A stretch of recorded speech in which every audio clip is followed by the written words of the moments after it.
আসসালামু আলাইকুম, this is Swarna and you guys are welcome to in my channel. আপনারা সবাই কেমন আছেন? আলহামদুলিল্লাহ, আমিও ভালো আছি। আজকে আমি তৈরি করব শীতের সন্ধ্যায় বাঁধাকপির পকোড়া। বাঁধাকপির পকোড়া তৈরি করার জন্য প্রথমেই আমি একটি বাঁধাকপি সুন্দরভাবে কুচি কুচি করে কেটে নিচ্ছি।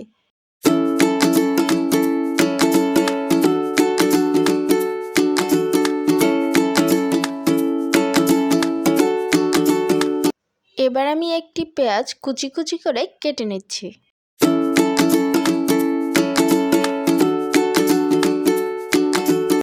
পেঁয়াজ কাটা হয়ে গেলে এবার কয়েকটি কাঁচামরিচ কুচি কুচি করে কেটে নিচ্ছি। এবার কুচি কুচি করে কেটে নিচ্ছি একটি নতুন আলু। পকোড়ার ভিতরে আলুটা আমরা সবাই পছন্দ করি, এই জন্য আলুটা আমরা অ্যাড করলাম, আপনারা চাইলে স্কিপ করতে পারেন। এবার আলু এবং বাঁধাকপিটা সুন্দরভাবে ধুয়ে নিলাম। এবার লবণ দিয়ে কিছুক্ষণ মেখে লবণাক্ত পানিটা ফেলে দিলাম।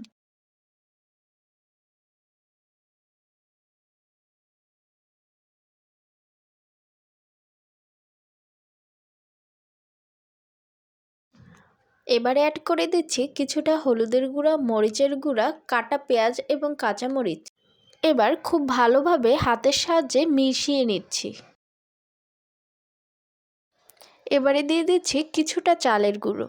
চালের গুঁড়ো অ্যাড করলে পকোড়াটা খুব মচমচে হয়। এবার দিয়ে দিচ্ছি একটি ডিম। এবার সবগুলো উপকরণ খুব সুন্দরভাবে মিশিয়ে নিচ্ছি।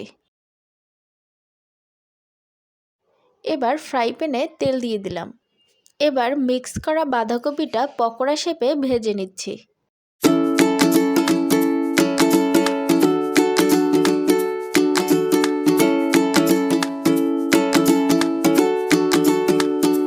এবার উল্টে পাল্টে সুন্দরভাবে ভেজে নিলেই তৈরি হয়ে যাবে আমাদের বাঁধাকপির পকোড়া।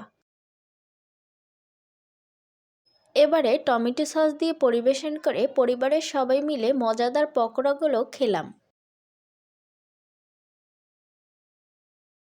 বাঁধাকপির পকোড়ার রেসিপি আপনাদের কাছে কেমন লেগেছে অবশ্যই আমাকে ছোট একটি কমেন্ট করে জানাবেন। আল্লাহ হাফেজ।